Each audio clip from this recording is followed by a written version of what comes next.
Hello മച്ചമാരെ, welcome back to Mallu explainer. ഇന്ന് നമുക്ക് നല്ലൊരു ഹൊറർ മൂവിയുടെ കഥ കേട്ടാലോ? എന്താണെന്നറിയില്ല, ഇന്ന് അങ്ങനെ ഒരു കഥ പറയാൻ വല്ലാത്തൊരു മൂഡ്. എനിക്ക് ഇന്ന് നിങ്ങളെ നന്നായിട്ടൊന്ന് പേടിപ്പിക്കണം. പറ്റുവാണെങ്കിലേ രാത്രി ഒറ്റയ്ക്കിരുന്നു കൊണ്ട് ലൈറ്റ് എല്ലാം ഓഫ് ആക്കിയിട്ട് ഈ ഒരു കഥ നിങ്ങൾ കേട്ടു നോക്കിയേ. ധൈര്യം ഉണ്ടെങ്കിൽ മാത്രം അങ്ങനെ ചെയ്താൽ മതി കേട്ടോ. എന്തായാലും ഞാൻ ഈ ഒരു കഥയിലേക്ക് നിങ്ങളെ കൊണ്ടുപോവാണ്, കഥയുടെ ഈ മായാ ലോകത്തിലേക്ക്. So again welcome back to Mallu explainer. Cinema അത് ആരംഭിക്കുന്നത് തന്നെ ഒരു ജയിൽ കാണിച്ചുകൊണ്ടാണ്. അതിനുള്ളിൽ അഹമ്മദ് എന്നൊരാളുണ്ട്. അഹമ്മദ് ഒരു ഉസ്താദാണ്. അഹമ്മദിന്റെ ഏറ്റവും വലിയ പ്രത്യേകത എന്താണെന്ന് ചോദിക്കുകയാണെങ്കിൽ അത് അവന്റെ ദൈവവിശ്വാസമാണ്. ഇപ്പൊ ജയിലിലിരിക്കുമ്പോൾ തന്നെ പ്രാർത്ഥിച്ചുകൊണ്ടേയിരിക്കുകയാണ്. ഏതൊരു കാര്യത്തിലും അവന്റെ കൂടെ ദൈവം ഉണ്ടാവും എന്നുള്ള ഒരു അടിയുറച്ച വിശ്വാസം അഹമ്മദിനുണ്ട്. ഈ നേരത്താണ് അവനെ കാണാനായിട്ട് അങ്ങോട്ടേക്ക് ആരോ വരുന്നത്. വളരെ സന്തോഷത്തോടു കൂടി തന്നെ അഹമ്മദ് നേരെ ആ വന്ന ആളെ കാണാൻ പോകുന്നുണ്ട്. എന്നാൽ അഹമ്മദിന് എന്താ സംഭവിച്ചത് അതറിയണമെങ്കിൽ നമ്മൾ ഒരു 7 മാസം പിന്നിലേക്ക് പോകണം. ഞാൻ നേരത്തെ പറഞ്ഞതുപോലെ തന്നെ അഹമ്മദ് നല്ലൊരു വിശ്വാസിയാണ്. രാവിലെ ആയപ്പോൾ തന്നെ നേരെ പള്ളിയിലേക്ക് നിസ്കരിക്കാനായിട്ട് പോകുന്നുണ്ട്. അതുപോലെ തന്നെയാണ് അഹമ്മദിന്റെ ഭാര്യയായിട്ടുള്ള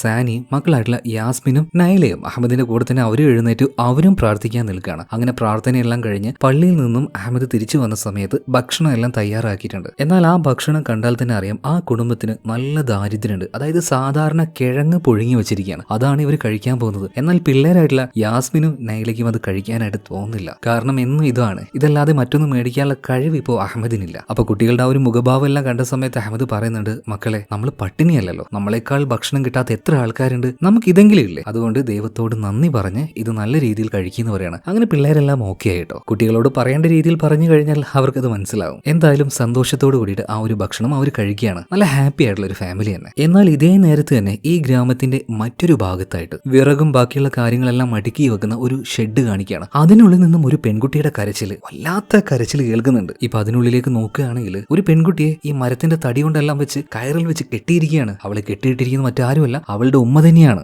എന്തിനാണ് ഇങ്ങനെ അവളെ കെട്ടിയിട്ടേന്ന് അറിയില്ല. വളരെ ദയനീയമായിട്ട് തന്നെ ആ ഒരു പെൺകുട്ടി കരയുന്നുണ്ട്. അമ്മ എനിക്ക് വല്ലാതെ വേദനിക്കുന്നു, ഈ കെട്ടൊന്ന് അഴിച്ചുക. ഈ നേരത്ത് പെൺകുട്ടിയുടെ അമ്മ പറയണം, മോളെ കുറച്ചു നേരം നീ ഒന്ന് കാത്തിരിക്കേ, അച്ഛൻ അയാളെ വിളിക്കാൻ പോയിട്ടുണ്ട്, അയാൾ വരും, എല്ലാം ശരിയാവുമെന്ന് പറയാണ്. ഈ സമയത്ത് മോള് പറയുന്നുണ്ട്, അമ്മേ ഞാൻ എന്ത് തെറ്റ് ചെയ്തിട്ടാ എന്നെ ഇങ്ങനെ കെട്ടിയിട്ടിരിക്കുന്നത്, എന്റെ കൈയും കാലൊക്കെ വേദനാവുന്നു, ഒന്ന് അഴിച്ചതാന്ന് പറയാണ്. അതായത് മക്കളുടെ സങ്കടത്തിൽ ഏത് അമ്മയാണ് എന്താ പറയാ അവരുടെ മുന്നിൽ വീണു പോവാത്തത്. ഇപ്പൊ വേഗം തന്നെ ആ അമ്മ അവളുടെ ആ ഒരു കെട്ടുകൾ പതിയെ പതിയെ അഴിക്കാൻ തുടങ്ങി. ഇതേ നേരം തന്നെ ആ പെൺകുട്ടിയുടെ മൂക്കിൽ നിന്നും പതിയെ പതിയെ രക്തം വരികയാണ്. ആ രക്തം അവൾ നാവ് കൊണ്ട് നക്കി തിന്നതിന് ശേഷം പെട്ടെന്ന് തന്നെ എന്റെ കെട്ടഴിക്കുന്നു പറയാണ്. അതായത് അവളുടെ സ്വഭാവത്തിൽ നല്ല മാറ്റം വരികയാണ്. ഇത് കണ്ട് പേടിച്ചു പോയി ആ ഒരു സ്ത്രീ അവിടെ നിന്ന് ഇറങ്ങി ഓടാൻ നോക്കുമ്പോൾ പെട്ടെന്ന് തന്നെ ആ റൂമിന്റെ വാതിലടയാണ്. പിന്നീട് പതിയെ തിരിഞ്ഞു നോക്കിയപ്പോ ആ സ്ത്രീയുടെ മകളുണ്ടല്ലോ ഒരു വല്ലാത്ത രൂപത്തിൽ അവരെ നോക്കി അങ്ങനെ ചിരിച്ചുകൊണ്ടിരിക്കുകയാണ്. അതുപോലെ തന്നെ ഓട്ടി വന്ന് അവരുടെ കഴുത്ത് പിടിച്ച് ഞെരിച്ച് അവരെ കൊല്ലാൻ നിൽക്കുകയാണ്. എന്നാൽ ഇതേ നേരത്താണ് ഈ കുട്ടിയുടെ അച്ഛൻ നമ്മുടെ ഉസ്താദ് അഹമ്മദിനെയും കൂട്ടിയിട്ട് ഇങ്ങോട്ടേക്ക് വരുന്നത്. ഇവര് നോക്കുമ്പോൾ ആ ഒരു ഷെഡിന്റെ ഉള്ളിൽ നിന്ന് ഭയങ്കരമായിട്ടുള്ള ഒച്ചപ്പാട് കേൾക്കുന്നുണ്ട്. ഇത് തുറക്കാൻ നോക്കുവാണെങ്കിൽ തുറക്കാനും പറ്റുന്നില്ല. അവസാനം ചവിട്ടി പൊളിച്ച് അതിന്റെ ഉള്ളിലേക്ക് കയറുകയാണ്. കയറിയ പാട് തന്നെ ഇവര് രണ്ടുപേരും പോയിട്ട് ആ കുട്ടിയുടെ അമ്മയെ രക്ഷപ്പെടുത്തുകയാണ്. മാത്രമല്ല അഹമ്മദ് ഒറ്റയ്ക്ക് നിന്നുകൊണ്ട് തന്നെ ബാധ കയറി ആ ഒരു പെൺകുട്ടിയെ പിടിച്ചിട്ട് അവളുടെ തലയിൽ മന്ത്രങ്ങളും ബാക്കിയുള്ള കാര്യങ്ങളൊക്കെ കൈവച്ചങ്ങനെ ചൊല്ലിക്കൊണ്ടിരിക്കുകയാണ് കേട്ടോ. ആ സമയത്തെല്ലാം അവൾ നല്ല ബലം പ്രയോഗിക്കുന്നുണ്ട്. അതിൽ അഹമ്മദിന്റെ വസ്ത്രങ്ങൾ കീറി പോകുന്നുണ്ട്. എന്നിരുന്നാലും അവസാനം അവളുടെ ദേഹത്ത് കയറിക്കൂടിയ ആ ഒരു ബാധയെ അഹമ്മദ് ഒഴിവാക്കിക്കുകയാണ് കേട്ടോ. എന്തായാലും കുട്ടി നോർമലായി. ആ കുട്ടിയും കൂട്ടിയിട്ട് വീട്ടിലേക്ക് പോവാണ്. കുട്ടിയും സന്തോഷത്തിലാണ്, അമ്മയും സന്തോഷത്തിലാണ്. മാത്രമല്ല ആ കുട്ടിയുടെ അച്ഛനിപ്പോ കയ്യിൽ ചെറിയൊരു പൊതിയുമായിട്ട് നേരെ അഹമ്മദിന്റെ അടുത്തേക്ക് വരികയാണ്. എന്നിട്ട് അത് വാങ്ങണം എന്ന് പറയാണ്. അതായത് അത്രയും വലിയൊരു ഉപകാരമല്ലേ ഈ കുടുംബത്തിന് വേണ്ടി അഹമ്മദ് ചെയ്തത്, അതൊരിച്ചിരി കാശായിരുന്നു. എന്നാൽ അഹമ്മദ് പറയാണ്, ഈ കാര്യം ഞാനൊരു ജോലിയായിട്ടല്ല കാണുന്നത്, ഇതൊരു സേവനമാണ്, ഇതിനുവേണ്ടി ഒരിക്കലും ഞാൻ കാശ് മേടിക്കില്ല. മാത്രമല്ല നീ എന്റെ കൂട്ടുകാരൻ കൂടിയല്ലേ, നീ തന്നെ അത് കയ്യിൽ വെച്ചോന്ന് പറഞ്ഞിട്ട് അഹമ്മദ് അവിടെ നിന്ന് പോവുകയാണ്. എന്നാൽ അഹമ്മദിന്റെ വീട്ടിലെ സിറ്റുവേഷൻ ഒന്ന് ആലോചിച്ച് നോക്കിയേ, ഭക്ഷണം മേടിക്കാൻ വരെ കാശില്ല. എന്നാലും ഇങ്ങനെയുള്ള സഹായം ആർക്കെങ്കിലും ചെയ്തു കഴിഞ്ഞാൽ ഓരോ രൂപ പോലും അഹമ്മദ് പ്രതിഫലമായിട്ട് മേടിക്കില്ല കേട്ടോ. അതുപോലെ തന്നെ അവന്റെ കുടുംബത്തിലെ വേറൊരു വരുമാനം എന്താണെന്ന് വെച്ചാൽ ഭാര്യയായിട്ടുള്ള സാനിയ നടത്തുന്ന ഒരു ചെറിയ തുണിക്കടയാണ്. എന്നാൽ കയ്യിൽ കാശില്ലാത്തത് കൊണ്ട് തന്നെ പുതിയ സ്റ്റോക്കുകൾ മേടിച്ച് വെക്കാൻ കഴിയുന്നില്ല. ഇപ്പൊ കസ്റ്റമേഴ്സ് ഒക്കെ വരുമ്പോൾ പറയുന്നത് ഇതൊക്കെ പഴയ സ്റ്റോക്കാണ്, പഴയ തുണിയാണ്, ഇതൊന്നും ഞങ്ങൾക്ക് വേണ്ടാന്ന് പറഞ്ഞിട്ട് അവര് തിരിച്ചു പോകണം. അതായത് അവരുടെ തുണിക്കടയിലും ഇപ്പൊ കച്ചവടം ഇല്ല. പിന്നീട് കടയെല്ലാം പോയിട്ട് സാനി ഇപ്പൊ വീട്ടിലേക്ക് വരികയാണ്. കുറച്ചു നേരം കഴിഞ്ഞപ്പോൾ അഹമ്മദും വീട്ടിലേക്ക് എത്തുകയാണ്. എത്തിയപാട് തന്നെ ഇപ്പൊ സാനിയെ നോക്കുമ്പോൾ അഹമ്മദിന്റെ ഡ്രസ്സ് മുഴുവനായിട്ട് കയറി കിടക്കുകയാണ്. ഇതെന്താ സംഭവിച്ചെന്ന് ചോദിച്ചപ്പോൾ നടന്ന കാര്യങ്ങളൊക്കെ അഹമ്മദ് പറയാണ്. ആ കുട്ടിക്ക് ഇപ്പൊ കുഴപ്പമൊന്നുമില്ല എന്ന് പറയാണ്. ദേഹത്ത് കയറിയത് ഒരു വല്ലാത്ത ചെറുത്താനായിരുന്നു. എന്തായാലും ഞാൻ അതിനെ ഒഴിവാക്കിയിട്ടുണ്ട്. മാത്രമല്ല ഇപ്പോൾ മക്കളായിട്ടുള്ള യാസ്മിൻ നൈല രണ്ടുപേർക്കും കഴിക്കാനായിട്ട് എന്തോ കൊണ്ടുവന്നായിരുന്നു, അതും അവർക്ക് കൊടുക്കുകയാണ്. എന്നാൽ ഈ സമയത്തൊന്നും അവന്റെ ഭാര്യ സാനി അവനോട് സംസാരിക്കുന്നില്ല. മുഖത്ത് ചെറിയ എന്തോ ഒരു പിണക്കം പോലെ. അപ്പൊ എന്താ കാര്യം എന്ന് അഹമ്മദ് ചോദിക്കുമ്പോൾ, അല്ല നിങ്ങൾ അവരെ സഹായിച്ചിട്ട് മാത്രമല്ലേ ഉള്ളൂ, അവരുടെ കയ്യിൽ നിന്നും നിങ്ങളൊന്നും മേടിച്ചിട്ടുണ്ടാവില്ലല്ലോ, എപ്പോഴത്തെയും പോലെ അങ്ങനെ തന്നെ ആയിരിക്കുമല്ലോ. എന്നാൽ അഹമ്മദ് പറയുന്നത്, എങ്ങനെയാണ് സാനിയ ഞാൻ അവരുടെ കയ്യിൽ നിന്ന് കാശ് മേടിക്കുക, ഇതൊരു സാധാരണ ജോലിയാണ്, ഒരു ദൈവികമായിട്ടുള്ള കാര്യമല്ലേ ഞാൻ ചെയ്തത്, അതിന്റെ പേരിലൊക്കെ കാശ് മേടിക്കാന്ന് പറഞ്ഞാൽ എന്റെ മനസ്സ് അതിന് സമ്മതിക്കുന്നില്ല, അതൊരു തെറ്റായ കാര്യമല്ലേ. അപ്പൊ സാനി പറയുന്നുണ്ട് ശരിയാണ്, നിങ്ങൾ പറയുന്നൊക്കെ ശരിയാണ്, പക്ഷെ നമ്മുടെ വീട്ടിലെ കാര്യം കൂടെ ഒന്ന് ആലോചിക്കണ്ടേ. ഭക്ഷണം കഴിക്കാൻ എന്തെങ്കിലും ഉണ്ടോ? കടയിലാണെങ്കിൽ കച്ചവടം ഇല്ല, പിള്ളേര് രണ്ടുപേരും വളർന്നുകൊണ്ടിരിക്കുകയാണ്, അറ്റ്ലീസ്റ്റ് അവരുടെ പഠിത്തത്തിനെങ്കിലും നമ്മുടെ കയ്യിൽ ഒരു ഇച്ചിരി കാശ് വേണ്ടേ. എന്നാൽ അപ്പോഴും അഹമ്മദ് പറയുന്നത് അള്ളാഹു നമ്മുടെ കൂടെയുണ്ട്, എന്തെങ്കിലും ഒരു വഴി നമുക്ക് കാണിച്ചു തരാതിരിക്കില്ല. അതായത് എല്ലാ കാര്യവും ദൈവത്തിൽ അർപ്പിക്കുന്ന ഒരു പാവം മനുഷ്യനാണ് ഈ അഹമ്മദ്. ഇതിനുശേഷം അഹമ്മദിന്റെ മൂത്ത മകളായിട്ടുള്ള യാസ്മിനെ കാണിക്കുകയാണ്. അവളിപ്പോ സ്കൂളിലാണ്. മാത്രമല്ല ഈ യാസ്മിനോട് അവളുടെ കൂടെ പഠിക്കുന്ന ഒരു പയ്യനുണ്ട് ഫർഹാൻ, അവന് ഭയങ്കര ഇഷ്ടമാണ്. അപ്പൊ ഇടയ്ക്കിടയ്ക്കൊക്കെ അവളുടെ അടുത്തേക്ക് വന്നിട്ട് സംസാരിക്കാനൊക്കെ ശ്രമിക്കുന്നുണ്ട്. അപ്പൊ ഫർഹാൻ ചോദിക്കുകയാണ് യാസ്മിനെ, ഇന്ന് നീ ഒറ്റയ്ക്കല്ലേ വീട്ടിൽ പോവാറ്, ഞാൻ വേണമെങ്കിൽ നിന്നെ ഡ്രോപ്പ് ചെയ്യാം. എന്നാൽ ഫർഹാൻ എപ്പോഴൊക്കെ ഇങ്ങനെ ചോദിച്ചാലും യാസ്മിൻ നോ എന്നാണ് പറയുന്നത്. അതെന്താ യാസ്മിനെ, നിനക്ക് എന്നെ ഇഷ്ടമല്ലേ? ഇഷ്ടമില്ലാത്തത് കൊണ്ടാണോ നീ എന്റെ കൂടെ വരാത്തത്? അപ്പൊ യാസ്മിൻ പറയുന്നത് അതുകൊണ്ടൊന്നുമല്ല, എനിക്കങ്ങനെ ഇഷ്ടക്കേടൊന്നുമില്ല, എന്നാലും കല്യാണത്തിന് മുന്നേ ആയിട്ട് അല്ലെങ്കിൽ കല്യാണം കഴിക്കാത്ത ഒരു ചെറുപ്പക്കാരന്റെ കൂടെ ഇങ്ങനെ പുറത്തേക്ക് പോവുക, ബൈക്കിൽ കയറുക എന്നൊക്കെ പറയുന്നത് അതെന്റെ വിശ്വാസത്തിനോട് ഒത്തുപോകില്ല, അതുകൊണ്ടാണ്. ഇപ്പൊ ഫർഹാൻ യാസ്മിനോട് സംസാരിക്കുന്ന കാര്യം ആ ക്ലാസ്സിൽ തന്നെയുള്ള മറ്റൊരു പെൺകുട്ടി കാണുന്നുണ്ട്, ഷൈനി എന്നാ പേര്. അപ്പൊ അവളെ ഇടയ്ക്കിടയ്ക്ക് ഈ ഫർഹാന്റെ അടുത്തേക്ക് ഒന്ന് മുട്ടാൻ നോക്കുന്നുണ്ട്. എന്നാൽ അവന്റെ പിന്നാലെ നടന്നിട്ടും ഈ ഷൈനി അവൻ തിരിഞ്ഞു നോക്കുന്നില്ല. അതുകൊണ്ട് തന്നെ ഇപ്പൊ യാസ്മിനോട് ഷൈനിക്ക് ഭയങ്കര അസൂയ തോന്നുകയാണ്. മാത്രമല്ല ഇപ്പൊ ഫർഹാൻ ആണെങ്കിൽ യാസ്മിനോട് പറയുന്നത്, അയ്യോ ഞാൻ വേറൊരു അർത്ഥത്തിലൊന്നും അല്ല കേട്ടോ നിന്നെ ഡ്രോപ്പ് ചെയ്യാൻ വേണ്ടി വിളിക്കുന്നത്, നീ ഇങ്ങനെ നടന്നു പോകുന്നതുകൊണ്ട് ജസ്റ്റ് ഒന്ന് ഡ്രോപ്പ് ചെയ്യാം, അത്രയും ഞാൻ വിചാരിച്ചിട്ടുള്ളൂ. എന്നാൽ യാസ്മിൻ പറയാണ് വേണ്ട കേട്ടോ, ഞാൻ വീട്ടിലേക്ക് നടന്നു തന്നെ പോയിക്കോളാം. ഇത് പറഞ്ഞ് അവള് വേഗം തന്നെ ക്ലാസ്സിലേക്ക് പോവാണ്. ക്ലാസ്സിലേക്ക് പോകുന്ന സമയത്ത് മറ്റേ ഷൈനി എന്ന് പറഞ്ഞ ഒരു പെണ്ണുണ്ടല്ലോ, അവളും അവളുടെ രണ്ട് കൂട്ടുകാരും നേരെ ഓപ്പോസിറ്റ് വരുന്നുണ്ടായിരുന്നു. പെട്ടെന്ന് ആയതുകൊണ്ട് തന്നെ അവരുടെ ദേഹത്ത് യാസ്മിൻ അറിയാതെ തട്ടിപ്പോവാണ്. മാത്രമല്ല അവളുടെ കയ്യിലുണ്ടായിരുന്ന ഐഫോൺ താഴെ വീണ് അത് പെട്ടെന്ന് തന്നെ ഓഫായി പോകുന്നുണ്ട്. മനഃപൂർവ്വം തന്നെ ഷൈനി ഇങ്ങനെ ഒരു സിറ്റുവേഷൻ ക്രിയേറ്റ് ചെയ്തതാണ്. മാത്രമല്ല ഫോണിന് എന്തോ ചെറിയ തകരാറ് മാത്രമേ ഉള്ളൂ. എന്നാൽ സിറ്റുവേഷൻ അവൾ ഭയങ്കരമായിട്ട് അലമ്പാക്കുന്നുണ്ട്. യാസ്മിനോട് നല്ലോണം ചൂടാവുകയാണ്. നീ ആരടി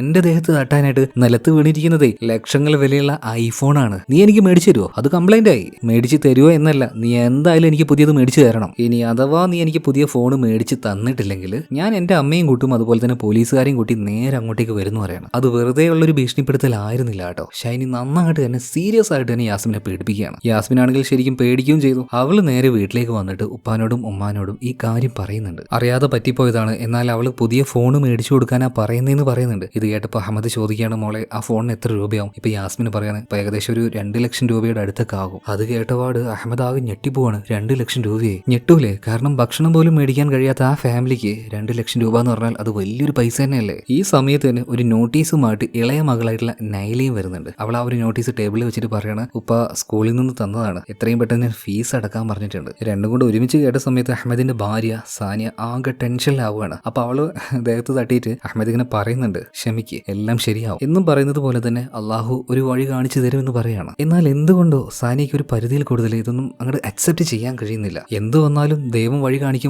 എന്ന് പറഞ്ഞിങ്ങനെ നിന്നിട്ട് കാര്യമില്ലല്ലോ, നമ്മളായിട്ട് എന്തെങ്കിലുമൊക്കെ ചെയ്യണ്ടേ. പിന്നീട് അവർ രണ്ടുപേരും റൂമിലേക്ക് പോകണം. അപ്പോഴും സാനിയ പറയുന്നത് ഇതൊരു വലിയ പ്രശ്നമല്ലേ, എങ്ങനെയെങ്കിലും നമ്മുടെ മോളുടെ ആ ഒരു പ്രശ്നം തീർത്തു കൊടുക്കണ്ടേ, എവിടെന്നെങ്കിലും ഒരു ഇച്ചിരി പൈസ കടം മേടിച്ചിട്ടെങ്കിലും നമ്മൾ ആ ഒരു ഫോൺ മേടിച്ചു കൊടുക്കണ്ടേ. എന്നാൽ അഹമ്മദ് പറയുന്നത് ഒരിക്കലും നമ്മൾ കടം മേടിക്കാൻ പാടില്ല. കടം മേടിച്ചു കഴിഞ്ഞാൽ നമ്മൾ മരിച്ച് ഖബറിലേക്ക് വരെ, അതായത് കല്ലറയിലേക്ക് വരെ അതിന്റെ ആ ഒരു പ്രശ്നങ്ങൾ എത്തുന്ന, അതായത് ഭയങ്കര മതപരമായിട്ടുള്ള വിശ്വാസമുള്ള അങ്ങനെയുള്ള കാര്യങ്ങൾ മാത്രം ഫോളോ ചെയ്യുന്ന ആളാണ് ഈ അഹമ്മദ്. പിന്നീട് ഇവരെല്ലാവരും കിടക്കാൻ നോക്കുന്ന സമയത്ത് ആരോ ഒരാൾ വന്നിട്ട് വാതിൽ തട്ടുകയാണ്. പോയി നോക്കുമ്പോൾ അഹമ്മദിന്റെ കൂട്ടുകാരനാണ്. അതായത് അന്നൊരു പെൺകുട്ടിയുടെ മേത്തുനിന്ന് ബാധ ഒഴിവാക്കി കൊടുത്തില്ലേ, ആ പെൺകുട്ടിയുടെ ഉപ്പ. അയാളുടെ കൂടെ തന്നെ വേറൊരാളുണ്ട് കേട്ടോ. ഇപ്പൊ അവന്റെ കൂട്ടുകാരൻ ഇതാരാണെന്ന് പരിചയപ്പെടുത്തി കൊടുക്കുകയാണ്. ഈ നാട്ടിലെ തന്നെ കുറെ സ്ഥലവും കാര്യങ്ങളൊക്കെ ഉള്ള വലിയൊരു മുതലാളിയാണ്, വലിയ കാശുകാരനാണ്. എന്നാൽ ഇപ്പൊ ചെറിയൊരു പ്രശ്നമുണ്ട്, ഇയാളുടെ മോളുടെ ദേഹത്തും ഇതുപോലൊരു ചെകുത്താൻ കയറിയിട്ടുണ്ട്. അപ്പൊ ഒന്ന് അങ്ങോട്ടേക്ക് വന്നിട്ട് അവളെ ഹെൽപ്പ് ചെയ്യുമെന്ന് ചോദിക്കുകയാണ്. അഹമ്മദ് ഈ രാത്രി ആയതുകൊണ്ട് നമുക്ക് നാളെ രാവിലെ നോക്കിയാൽ പോരെന്നൊക്കെ ചോദിക്കുമ്പോൾ പറ്റില്ല, ഇപ്പൊ തന്നെ വരണം, സിറ്റുവേഷൻ അത്രയും മോശമാണെന്ന് പറയാണ്. അതുകൊണ്ട് തന്നെ ആ രാത്രി തന്നെ അഹമ്മദും അവന്റെ കൂട്ടുകാരനും പിന്നെ അവർ മുതലാളിയും കൂടെ നേരെ അയാളുടെ വീട്ടിലേക്ക് ചെല്ലുകയാണ്. വീട്ടിലേക്ക് ചെന്നപ്പോഴാണ്, വലിയ വീടാണ് കേട്ടോ, പറഞ്ഞതുപോലെ തന്നെ വലിയ പൈസക്കാരനാണ് ഇയാൾ.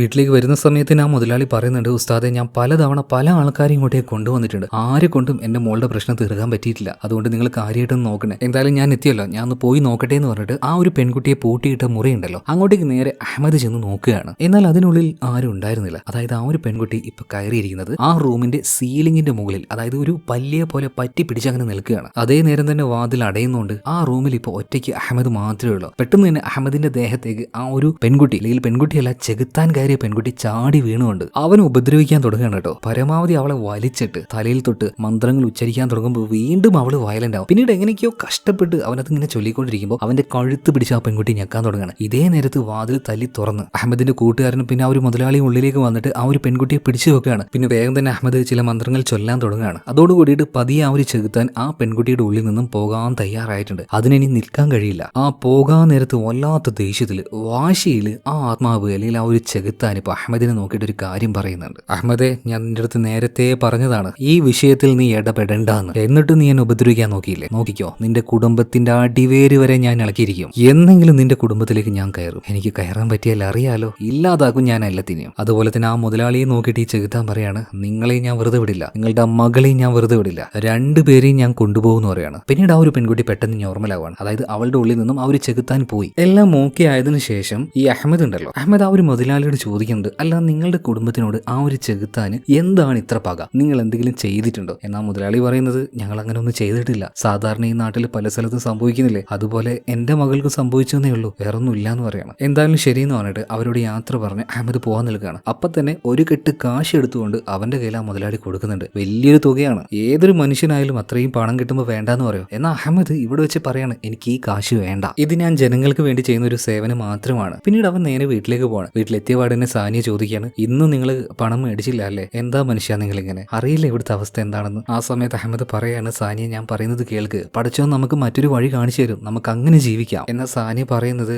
പടച്ചോനായിട്ട് നിങ്ങൾക്ക് ഒരു വഴി കാണിച്ചു തന്നു, നിങ്ങൾക്ക് ആ വഴിയിലൂടെ പോയിട്ട് കാശ് ഉണ്ടാക്കിക്കൂടെ? ഇതൊക്കെ ഒരു തെറ്റാന്ന് ആരാ പറയുന്ന അഹമ്മദ്? എന്നാൽ അഹമ്മദ് അപ്പോഴും പറയാണ്, ഇല്ല ഞാൻ ആ ഒരു കാശ് മേടിക്കില്ല എന്ന് തന്നെയാണ്. ഇപ്പൊ സാനിയ മറ്റൊരു കാര്യം കൂടെ പറയാണ്, നമ്മുടെ മോളുടെ അവസ്ഥ എന്താണെന്ന് അറിയാലോ? ആ പെണ്ണുണ്ടല്ലോ ഷൈനി, അവളുടെ അമ്മ വന്നിട്ട് ഇന്നും പ്രശ്നം ഉണ്ടാക്കിയിരുന്നു. ഒരാഴ്ച കൂടി അവർ സമയം തന്നെ, അതിനുള്ളിൽ ആ ഒരു ഫോൺ മേടിച്ചു കൊടുത്തിട്ടില്ലെങ്കിൽ നമ്മളെല്ലാം ജയിലിൽ കയറ്റുന്ന അവർ പറയുന്നത്. എനിക്ക് പേടിയായിട്ട് വയ്യ, നമ്മുടെ മക്കളുടെ കാര്യം എന്താവും? എന്ന് അഹമ്മദ് അപ്പോഴും പറയുന്നത്, ഇല്ല അങ്ങനെയൊന്നും സംഭവിക്കില്ല, പഠിച്ചാൽ നമുക്കൊരു വഴി കാണിച്ചു തരും. പിന്നീട് രണ്ട് പിള്ളേരെയും, അതായത് യാസ്മിനെയും നൈലയും കൂട്ടിയിട്ട് നേരെ മദ്രസയിലേക്ക് പോവാണ്. അതുപോലെ തന്നെ ഇപ്പൊ വീട്ടില് സാനി ഒറ്റയ്ക്കാണല്ലോ, അവരാകെ ടെൻഷനിലാണ്, ഇനി എന്ത് ചെയ്യുന്ന യാതൊരു പിടുത്തവുമില്ല. അപ്പൊ പല കാര്യങ്ങളും സാനിയുടെ മനസ്സിലങ്ങനെ വന്നു പോകുന്നുണ്ട്. എവിടെന്നെങ്കിലും അഹമ്മദ് അറിയാതെ കുറച്ച് കാശ് തിരിച്ചാലോ, എന്നിട്ട് ആ പെണ്ണിന്റെ ആ ഒരു ഫോൺ മേടിച്ചു കൊടുക്കാലോ, അല്ലെങ്കിൽ അവരെന്തായാലും പ്രശ്നം ഉണ്ടാക്കും. അപ്പൊ ആ ഒരു ടെൻഷനിൽ ഒരാളുടെ അടുത്ത് കടം മേടിക്കാൻ വേണ്ടി ഇങ്ങനെ മെസ്സേജ് അയക്കാൻ നിൽക്കുകയാണ്. ഇതേ നേരം തന്നെ അഹമ്മദിനെ കാണിക്കുകയാണ്. അഹമ്മദ് കുട്ടികൾക്ക് വേണ്ടി ക്ലാസ് എടുത്തു കൊടുക്കുകയാണ്. അതായത് പലതരം ശക്തികൾ ഈ ലോകത്തുണ്ട്. നമ്മൾ മനുഷ്യരല്ലാത്ത, നമുക്ക് കണ്ണുകൊണ്ട് കാണാൻ കഴിയാത്ത പല ശക്തികളും, അവറ്റകൾ ചിലപ്പോൾ നമ്മുടെ കുടുംബത്തിലേക്കൊക്കെ കയറാൻ നോക്കും. അവരാദ്യം സ്വാധീനിക്കുക ഒരു വീട്ടിലെ വീട്ടമ്മയാണ്, അവിടുത്തെ കുട്ടികളുടെ ഉമ്മാനെ. അങ്ങനെ ആ ചെകുത്താൻ ആ കുടുംബത്തിലേക്ക് കയറി കഴിഞ്ഞാൽ ആദ്യം തന്നെ ആ ഉമ്മാന്റെ വിശ്വാസങ്ങളെ ഇല്ലാതാക്കും. ദൈവവിശ്വാസം പൂർണ്ണമായിട്ടും അവരുടെ ഉള്ളിൽ നിന്ന് കളഞ്ഞ് അവരെ മാനസികമായിട്ട് തളർത്തി അവരുടെ ഉള്ളിലേക്ക് ആ ഒരു ആത്മാവ് അല്ലെങ്കിൽ ആ ഒരു ചെകുത്താൻ കയറും. ഇങ്ങനെയുള്ള കാര്യങ്ങൾ കുട്ടികൾക്ക് പറഞ്ഞു കൊടുക്കുകയാണ് ആര്? അഹമ്മദ്. ഇതേ നേരം തന്നെ സാനിയെ കാണിക്കുന്നുണ്ട്. ഇപ്പൊ അവൾ വീട്ടിൽ ഒറ്റയ്ക്കാണ്. ഇപ്പൊ ആരും ഒരാൾ കോണിംഗ് ബെല്ല് അടിക്കുന്നുണ്ട്. സാനിയ വേഗം പോയിട്ട് വാതിൽ തുറക്കാണ്. വാതിൽ തുറന്നു നോക്കുമ്പോൾ ഒരു പെൺകുട്ടിയാണ് കേട്ടോ. അതായത് അഹമ്മദ് ഒരു പെൺകുട്ടിയുടെ ദേഹത്ത് നിന്ന് ചെകുത്താൻ ഒഴിവാക്കി കൊടുത്തില്ലേ, അതായത് ആ ഒരു മുതലാളിയുടെ മോള് രത്ന, ആ പെൺകുട്ടിയാണ് ഇപ്പൊ ഇങ്ങോട്ടേക്ക് വന്നിരിക്കുന്നത്. അപ്പൊ അവളെ കണ്ട് സാനിക്ക് മനസ്സിലാവുന്നില്ല. അപ്പൊ അവള് തന്നെ പറഞ്ഞു കൊടുക്കുകയാണ്, എന്നെ രക്ഷപ്പെടുത്തിയത് നിങ്ങളുടെ ഭർത്താവാണ്, അഹമ്മദാണ്. പിന്നീട് ആ പെൺകുട്ടി ഉള്ളിലേക്ക് വന്നിട്ട് സാനിയോട് കുറെ നേരം സംസാരിക്കുന്നുണ്ട് കേട്ടോ. അതായത് എന്റെ ജീവൻ രക്ഷിച്ചത് നിങ്ങളുടെ ഭർത്താവാണ്, ഒരുപാട് നന്ദിയുണ്ട്, അങ്ങനെ എങ്ങനെയെന്നൊക്കെ പറഞ്ഞ കുറെ നേരം സംസാരിച്ച് അവസാനം അവൾ കയ്യിലുണ്ടായിരുന്ന ആ ഒരു കാശുണ്ടല്ലോ, അത് നേരെ എടുത്ത് അഹമ്മദിന്റെ ഭാര്യയായിട്ടുള്ള സാനിയക്ക് കൊടുക്കുകയാണ്. ആദ്യമൊക്കെ അത് മേടിക്കാനായിട്ട് ഒരു പേടിയും മടിയും ഉണ്ടായിരുന്നു. എന്നാൽ കുടുംബത്തിന്റെ ഇപ്പോഴത്തെ ആ ഒരു സിറ്റുവേഷൻ ഒന്നുകൂടെ ആലോചിച്ചപ്പോൾ സാനിയ ഒട്ടും മടിക്കാതെ ആ കാശങ്ങ് മേടിക്കുകയാണ്. പിന്നീട് സാനിയോട് യാത്ര പറഞ്ഞ് രത്ന അവിടുന്ന് പോകുന്നുണ്ട് കേട്ടോ. എന്നാൽ ഇവിടെ വെച്ചാണ് കഥ ആരംഭിക്കാൻ പോകുന്നത്. സാനിയ ആ പൈസ മേടിച്ചതിലൂടെ അവൾ ചെയ്ത തെറ്റെന്താണെന്ന് മനസ്സിലാക്കിയില്ല. അതിന്റെ പിന്നിൽ വേറൊരു കഥയുണ്ട്. അതൊന്നും മനസ്സിലാക്കാതെയാണ് ഈ കാശ് ഇപ്പോ അവൾ മേടിച്ചിരിക്കുന്നത്. പിന്നീട് പിറ്റേ ദിവസം രാവിലെയായി. നമ്മുടെ യാസ്മിൻ, നൈല, അതുപോലെ തന്നെ അഹമ്മദ് ഇവർ വന്ന് ഭക്ഷണം കഴിക്കാതിരിക്കുമ്പോൾ നല്ല വിഭവ സമൃദ്ധമായിട്ടുള്ള നല്ല ഭക്ഷണം കണ്ടപാടിനെ പിള്ളേർക്ക് ഭയങ്കര സന്തോഷമായി. എന്നാൽ അഹമ്മദ് ചോദിക്കുന്നത്, അല്ല സാനിയ നിനക്ക് ഇതെല്ലാം മേടിക്കാൻ എവിടെ നിന്ന് എത്ര കാശ്? ഇപ്പൊ സാനിയ ചെറിയൊരു നുണ പറയാണ്. അഹമ്മദെ, നിങ്ങളല്ലേ എപ്പോഴും പറയാറുള്ളത് പഠിച്ചവൻ എന്തെങ്കിലും ഒരു വഴി കാണിച്ചിരുന്നു, ദാ ഇപ്പൊ അങ്ങനെ ഒരു വഴി കാണിച്ചു തന്നിരിക്കുകയാണ്. നമ്മുടെ നാട്ടുകാരുണ്ടല്ലോ, മറ്റേ ആ ഒരു അലിക്ക, അദ്ദേഹത്തിന്റെ കുടുംബം മുഴുവനായിട്ടും ഹജ്ജിന് പോവാണ്. അപ്പോൾ അവർക്ക് കുറെ ദിവസത്തേക്കുള്ള തുണി വേണമായിരുന്നു, അത് മുഴുവൻ നമ്മുടെ കടയിൽ നിന്നാണ് മേടിച്ചത്. അങ്ങനെ നല്ലൊരു കാശ് എന്റെ കയ്യിൽ വന്നിട്ടുണ്ട്. എന്തായാലും മോൾക്ക് ആ ഒരു ഫോൺ മേടിച്ചു കൊടുക്കണം, അത് ആ ഷൈനിക്ക് അവൾ കൊണ്ടുപോയി കൊടുക്കട്ടെ. പിന്നെ നൈലയുടെ സ്കൂൾ ഫീസ് അതും നമുക്ക് വേഗം തന്നെ അടയ്ക്കണം എന്ന് പറയണം. ഈ നേരത്ത് അഹമ്മദ് പറയാണ്, അവരെന്തായാലും ഹജ്ജിന് പോവല്ലേ, എന്നാ പിന്നെ ഞാൻ അവരോട് പോയിട്ടൊന്ന് യാത്ര പറഞ്ഞിട്ട് വരാന്ന് പറയണം. ഈ സമയത്ത് സാനിയ പറയുന്നത്, ഏയ് പോകുന്നും വേണ്ട, എല്ലാ കാര്യങ്ങളും അവരോട് ഞാൻ സംസാരിച്ചതാ, അവർ നല്ല തിരക്കിലായിരിക്കും, അപ്പോ ഇനി അങ്ങോട്ടേക്ക് പോയിട്ട് ബുദ്ധിമുട്ടിക്കേണ്ടെന്ന് പറയണം. എന്നാൽ ശരിയെന്ന് പറഞ്ഞിട്ട് തലയാട്ടിക്കൊണ്ട് അഹമ്മദ് അവിടെ ഇരിക്കുകയാണ്. എന്തായാലും നല്ല ഭക്ഷണമല്ലേ, എല്ലാവരും നന്നായിട്ട് ആസ്വദിച്ച് അത് കഴിക്കുന്നുണ്ട്. പക്ഷെ അവർക്ക് അറിയില്ലല്ലോ അവരിപ്പോ കഴിച്ചുകൊണ്ടിരിക്കുന്നത് ഇവരുടെ എല്ലാവരുടെയും കുലച്ചോറാണെന്ന്. പിന്നീട് ഭക്ഷണം എല്ലാം കഴിച്ചു കഴിഞ്ഞ് അഹമ്മദ് നേരെ ജോലിക്കായിട്ട് പോവാണ്. കുട്ടികളെ പഠിപ്പിച്ചുകൊണ്ടിരിക്കുന്ന സമയത്ത് പെട്ടെന്ന് അഹമ്മദിന്റെ ആ ഒരു കൂട്ടുകാരനുണ്ടല്ലോ, അതായത് ബാധകേറിയ മോളുണ്ടായിരുന്ന ആ ഒരു കൂട്ടുകാരൻ, ആ കൂട്ടുകാരൻ ഓടി വന്നിട്ട് അഹമ്മദിനോട് പറയാണ്, അഹമ്മദ് വലിയൊരു പ്രശ്നമായിട്ട് നീ വരണമെന്ന് പറയാണ്. അഹമ്മദ് ആകെ പേടിച്ചുപോയി. എന്താ വിഷയം? അല്ല ഇന്നലെ രാത്രി നീ വന്നില്ലേ, മറ്റേ ആ ഒരു മുതലാളിയുടെ വീട്, അദ്ദേഹത്തിന്റെ മകളുടെ ദേഹത്ത് ആ ഒരു ചെകുത്താൻ ഒഴിവാക്കാനായിട്ട് നീ വന്നില്ലേ, അവിടെ ചെറിയൊരു പ്രശ്നം, നീ വേഗം വാടാന്ന് പറയണം. അങ്ങനെ ഇവർ രണ്ടുപേരും വേഗം അങ്ങോട്ടേക്ക് പോകുന്നുണ്ട്. പോയി നോക്കുമ്പോൾ ഫുള്ളായിട്ട് അവിടെ ആൾക്കാർ കൂടിയിരിക്കുകയാണ്. അഹമ്മദ് അങ്ങനെ വേഗം തന്നെ ആ മുതലാളിയുടെ വീടിനുള്ളിലേക്ക് കയറി ചെന്ന് നോക്കുമ്പോൾ ഞെട്ടിപ്പോയി കേട്ടോ. ആ മനുഷ്യനെയും അയാളുടെ ഭാര്യയെയും ആരോ വളരെ ക്രൂരമായിട്ട് കൊന്നിരിക്കുകയാണ്. അതുപോലെ തന്നെ അവരുടെ വീടിന്റെ നടുഭാഗത്തായിട്ട് അവരുടെ മകളുണ്ടല്ലോ രത്ന, ആ പാവം പെൺകുട്ടി തൂങ്ങി മരിച്ചിരിക്കുകയാണ്. വളരെ ദയനീയമായ കാഴ്ച. അത് കണ്ട് സത്യം പറഞ്ഞാൽ അഹമ്മദിന് സഹിക്കാൻ പറ്റുന്നില്ല. ഇന്നലെ കൂടെ കണ്ടതാണ് ആ ഒരു പെൺകുട്ടിയെ, ഇന്നലെ കൂടെ സംസാരിച്ചതാണ് ആ മനുഷ്യനോട്. ഇത് കണ്ട് സഹിക്കാൻ പറ്റാതെ അവനിപ്പോ പുറത്തേക്ക് ഇറങ്ങുകയാണ്. ഇതിനുശേഷം കാണിക്കുന്നത് അഹമ്മദിന്റെ മൂത്ത മകൾ യാസ്മിനെയാണ്. യാസ്മിൻ ഇപ്പൊ ആ ഒരു പുതിയ ഫോൺ മേടിച്ച് ഷൈനിക്ക് കൊണ്ടേ കൊടുത്തിട്ടുണ്ട്. ഇത് കിട്ടിയ പാടിനെ ഷൈനി പറയണോ, ഓഹ് നിന്റെ കയ്യിൽ ഇത്രയൊക്കെ കാശുണ്ടോ? നിന്റെ ഉമ്മാക്ക് ഒരു ചെറിയ തുണിക്കടയാണല്ലോ, അത് വെച്ച് ഇത്ര പെട്ടെന്നൊന്നും ഒരു ഫോൺ മേടിക്കാൻ കഴിയില്ല. നിങ്ങളുടെ കുടുംബത്തോടെ മാനം വിറ്റ് ജീവിക്കുന്നുണ്ടോ എന്ന രീതിയിലൊക്കെ വളരെ മോശമായിട്ട് വൃത്തികെട്ട രീതിയിൽ ഷൈനി ഇപ്പോ യാസ്മിനോട് ചോദിക്കുകയാണ്. അവൾക്ക് നല്ല സങ്കടമായി. എന്നാൽ തിരിച്ചു പറയാനുള്ള ധൈര്യം ഇല്ലാത്തത് കൊണ്ട് തന്നെ കരഞ്ഞുകൊണ്ട് അവൾ അവിടുന്ന് പോവുകയാണ്. അങ്ങനെ വൈകുന്നേരമായി. ക്ലാസ് എല്ലാം കഴിഞ്ഞ് യാസ്മിന്റെ അനിയത്തി നൈല വേഗം വീട്ടിലെത്തിയിട്ടുണ്ട് കേട്ടോ. വീട്ടിലേക്ക് വന്ന പാടെ തന്നെ ബാഗെല്ലാം തൂക്കിയിട്ട് അവൾ ഫോൺ എടുത്ത് ചുമ്മാ അതിലങ്ങനെ തോണ്ടിക്കൊണ്ടിരിക്കുകയാണ്. അപ്പൊ സാനിയ പറയുന്നുണ്ട്, മോളെ വേഗം വന്ന് നിസ്കരിക്കുക കേട്ടാ, അതായത് പ്രാർത്ഥിക്കാൻ പറയാണ്. ആ ഒരു 5 മിനിറ്റ് കഴിഞ്ഞ് പ്രാർത്ഥിക്കാമെന്ന് കരുതിയിട്ട് ഫോണിൽ കളിച്ചുകൊണ്ട് ഇപ്പൊ നൈല ഒരു ബെഡിൽ തന്നെ കിടക്കുകയാണ്. ആ നേരത്ത് ഒരു ചെകുത്താൻ, അതിനിപ്പോ നൈലയ്ക്ക് കാണാൻ കഴിയില്ല. ആ ചെകുത്താൻ വന്ന് നൈലയുടെ ചെവിയിൽ അങ്ങനെ പറയുന്നുണ്ട്, ഇനിയും ഒരുപാട് സമയമുണ്ട്, ഇപ്പോ പ്രാർത്ഥിക്കൊന്നും വേണ്ട, നീ പതിയെ പതിയെ ഉറങ്ങുമോളെ എന്ന് പറഞ്ഞിട്ട് ആ കട്ടിൽ വെച്ച് നൈല ഇപ്പോ ആ ചെകുത്താൻ ഉറക്കിക്കളയാണ്. അതായത് പ്രാർത്ഥിക്കാൻ പോവാനായിട്ട് അവളെ സമ്മതിക്കുന്നില്ല. പതിയെ ഉറക്കത്തിലേക്ക് പോയ നൈല പിന്നീട് എന്തോ ഒരു വൃത്തികെട്ട ശബ്ദം കേട്ട് എഴുന്നേൽക്കുകയാണ്. അതായത് ആ ഒരു ശബ്ദം കേട്ട ഉള്ളിൽ ചെറിയൊരു പേടിയൊക്കെ വരുന്നുണ്ട്. പിന്നീട് നൈല പതിയെ പോയിട്ട് ശബ്ദം കേട്ട ഭാഗത്തേക്ക് നോക്കുകയാണ്. അതായത് അവളുടെ കട്ടിലിന് അപ്പുറഭാഗത്തായിട്ട് എന്തോ ഒരു സാധനം, ഒരു ശവത്തിനെയാണ് തോന്നുന്നു, ഒരു തുണി വെച്ച് അവിടെ മൂടി വെച്ചിരിക്കുകയാണ്. അവൾ ആകെ പേടിച്ചു പോയി അത് കണ്ടിട്ട്. ഭയം ഉണ്ടെങ്കിലും അവൾ പതിയെ ആ ഒരു തുണി എടുത്ത് മാറ്റി നോക്കുകയാണ്. എന്നാൽ പ്രത്യേകിച്ച് അവിടെ ഒന്നും ഉണ്ടായിരുന്നില്ല. അപ്പൊ ആ ഒരു ഭയത്തിൽ അവൾ നിൽക്കുന്ന സമയത്ത് പെട്ടെന്ന് ഇന്നലെ മരിച്ചുപോയ രത്നയുണ്ടല്ലോ, അവളുടെ ആത്മാവാണോ അല്ലെങ്കിൽ വേറെ വല്ലതും ആണോ എന്നറിയില്ല, എന്തായാലും അവളുടെ രൂപമുള്ള ഒരു ചെകുത്താൻ വന്നിട്ട് ഇപ്പൊ നൈലയുടെ മുടിക്കുത്തിന് പിടിക്കുകയാണ്, ബേക്കിലേക്ക് വലിച്ചുകൊണ്ടാണ്. ഇത് കണ്ട് പേടിച്ച് നൈല ഉറക്കനെ നിലവിളിക്കുന്നുണ്ട്. എന്നാൽ അവളുടെ നിലവിളി ആരും കേൾക്കുന്നില്ല. ഇപ്പൊ ആ ഒരു ഭീകര രൂപം അവളെ വലിച്ചു കൊണ്ടുപോയിട്ട് ഡൈനിങ് ഹാളിൽ ഇടുകയാണ്. പെട്ടെന്ന് ആ രൂപത്തിനെ കാണാതെ കുറച്ചു നേരം കൊണ്ട് എന്താ സംഭവിച്ചെന്ന് നൈലയ്ക്ക് മനസ്സിലായില്ല. അതെവിടെ പോയി? പെട്ടെന്ന് നോക്കുമ്പോൾ അവൾ അവളുടെ ആ ഒരു കട്ടിലിൽ തന്നെ, കട്ടിലാണെങ്കിൽ അവളുടെ കൂടെ ആ ഒരു ചെകുത്താനുണ്ടായിരുന്നു, അവളുടെ കഴുത്തിന് പിടിച്ച് ഞെക്കാൻ തുടങ്ങുകയാണ്. അപ്പോഴും നൈല ഉറക്കേനെ കരയുന്നുണ്ട് കേട്ടോ. ഇപ്പൊ ആ ഒരു കരച്ചിൽ കേട്ട് അങ്ങോട്ടേക്ക് സാനി ഓടി വന്ന് നോക്കുമ്പോൾ നൈല അവളുടെ കൈ തന്നെ സ്വന്തം കഴുത്തിൽ പിടിച്ച് ഞെക്കിക്കൊണ്ടിരിക്കുകയാണ്. എന്നിട്ടാണ് അവൾ കരയുന്നത്. അതായത് ആ ചെകുത്താൻ അവളെ സ്വാധീനിച്ചു കഴിഞ്ഞു. സാനിയ ഇതെല്ലാം കണ്ട് ആകെ പേടിക്കുന്നുണ്ട് കേട്ടോ. കുറച്ചു കഴിഞ്ഞ് അഹമ്മദ് വന്ന സമയത്ത് അഹമ്മദിനോട് ഈ ഒരു കാര്യമെല്ലാം അവൾ സൂചിപ്പിക്കുന്നുണ്ട്. എന്നാൽ അഹമ്മദ് വേറെ എന്തോ ഒരു കാര്യത്തിൽ ഭയങ്കര ടെൻഷനായിരുന്നു. അപ്പൊ അഹമ്മദ് പറയണ പേടിക്കൊന്നും വേണ്ട, എല്ലാം ശരിയായിക്കോളും, അതൊക്കെ നിന്റെ തോന്നലായിരിക്കും. പിന്നീട് ഈ അഹമ്മദിന്റെ ടെൻഷനൊക്കെ കണ്ട സമയത്ത് സാനിയ ചോദിക്കണം, അല്ല നിങ്ങൾക്ക് എന്താ പറ്റിയത്, നിങ്ങൾ എന്താ ഇന്ന് ഇത്ര വിഷമത്തില്? ആ സമയത്താണ് അഹമ്മദ് പറയുന്നത്, അതായത് ഇന്നലെ ഞാനൊരു മുതലാളിയുടെ വീട്ടിൽ പോയില്ലേ, അയാളുടെ മോളുടെ പ്രശ്നങ്ങളെല്ലാം ഞാൻ ശരിയാക്കി കൊടുത്തായിരുന്നു. ഒരു പാവം കുട്ടി, നമ്മുടെ യാസ്മിൻ ഉണ്ടല്ലോ, കണ്ടാൽ അവളെ പോലെ തന്നെ, അവളുടെ അതേ പ്രായം. ഇന്ന് ഞാൻ അവരുടെ വീട്ടിൽ പോയി, എന്നെ കൊണ്ട് സഹിക്കാൻ പറ്റാത്തൊരു കാര്യം ഞാൻ കണ്ടു. ആ കുടുംബത്തിന് മുഴുവനായിട്ടും ആരും വളരെ ക്രൂരമായിട്ട് കൊന്നു. അതുപോലെ ആ ഒരു പെൺകുട്ടിയെ കെട്ടി തൂക്കി വെച്ചിരിക്കുകയാണ്.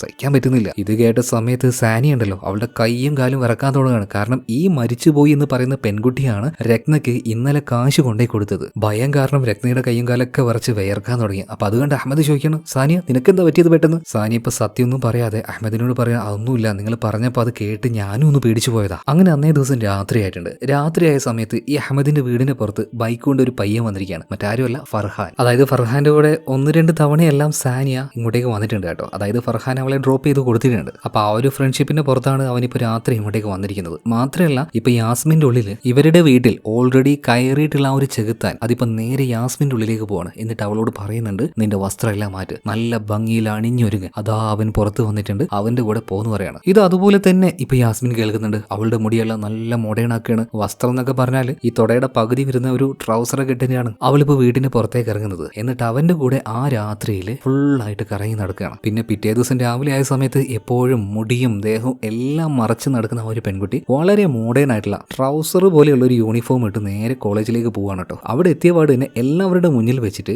ഈ ഫർഹാനോട് സംസാരിക്കുകയാണ്. അത് ഭയങ്കര റൊമാൻറ്റിക് ആയിട്ട്. ഇന്നലെ രാത്രിക്കത്തെ ആ ഒരു റൈഡ് എനിക്ക് ഭയങ്കരമായിട്ട് ഇഷ്ടപ്പെട്ടു. അതുപോലെ തന്നെ നീ എന്നെ നന്നായിട്ട് ഇംപ്രസ് ചെയ്ത് കേട്ടാ. അതായത് അവർക്കിടയിൽ എല്ലാം നടന്നിരുന്നു ഇന്നലെ. ഇതെല്ലാം കണ്ട് അവിടെയുള്ള ബാക്കിയുള്ള പിള്ളേർ ഞെട്ടുന്നുണ്ട്. കാരണം യാസ്മിൻ ഒരിക്കലും ഇങ്ങനെയല്ല. എന്തായാലും യാസ്മിൻ ഇതിനുശേഷം നേരെ പോകുന്നത് ഷൈനിയുടെ അടുത്തേക്കാണ്. എന്നിട്ട് അവളോട് പറയാണ്, ഷൈനി ഇനി വെറുതെ ഫർഹാന്റെ പിന്നാലെ നടക്കണ്ട, അവനിക്ക് ഞാൻ സെറ്റ് ആയിട്ടുണ്ട്, അവൻ എന്റെയാ, നിന്റെ ഈ ഓഞ്ഞ ലുക്കിലൊന്നും അവൻ വീഴില്ല എന്ന് പറഞ്ഞിട്ട് നന്നായിട്ട് തന്നെ അവൾക്കിട്ട് ഒരു കൊട്ടും കൊടുത്തിട്ടാണ് യാസ്മിൻ പോകുന്നത്. ഈ സമയത്ത് ഷൈനി എന്തോ ഒരു തെറി പറയുന്നുണ്ട് കേട്ടോ. പതിയെ യാസ്മിൻ ഇപ്പൊ തിരിച്ചു വരികയാണ്. ഒരേറ്റ അടിയാണ് ഷൈനിയുടെ മുഖത്ത്. ഇനി എങ്ങാനും നിന്റെ വായിന്ന് തോന്നിയ മാസം വന്നു കഴിഞ്ഞാൽ ഇതുപോലെ ഇനിയും കിട്ടുന്നു പറയാണ്. എന്തായാലും ഈ സംഭവത്തോട് കൂടിയിട്ട് യാസ്മിനെ തൽക്കാലത്തേക്ക് കോളേജിൽ നിന്നും ഡിസ്മിസ് ചെയ്തിരിക്കുകയാണ്. എന്നാൽ അന്ന് വൈകുന്നേരം വീട്ടിലെത്തി യാസ്മിൻ ഒന്നും മനസ്സിലാവുന്നില്ല. അവളുടെ ഡ്രസ്സെല്ലാം എടുത്ത് നോക്കുകയാണ്. എല്ലാം ഫുള്ള് കട്ട് ചെയ്ത് ചെറുതാക്കിയിട്ടുണ്ട്. ഇത് ആരാ ചെയ്തേ? അതുപോലെ സ്കൂളിൽ നിന്നും സസ്പെൻഡ് ചെയ്തിട്ടുണ്ട്. ഇതെന്തുകൊണ്ട് എന്നെ സസ്പെൻഡ് ചെയ്തേ? ഇതൊന്നും അവൾക്ക് മനസ്സിലാവുന്നില്ല. പെട്ടെന്ന് വീണ്ടും ആ ചെകുത്താൻ അവളുടെ ഉള്ളിലേക്ക് കയറുകയാണ്. കണ്ണെല്ലാം മാറി നാക്കെല്ലാം ഒരുമാതിരി ഒരു വൃത്തികെട്ട രീതിയിലാക്കിക്കൊണ്ടിരിക്കുകയാണ്. ഈ നേരം ആ ചെകുത്താൻ അവളോട് പറയുന്നുണ്ട്,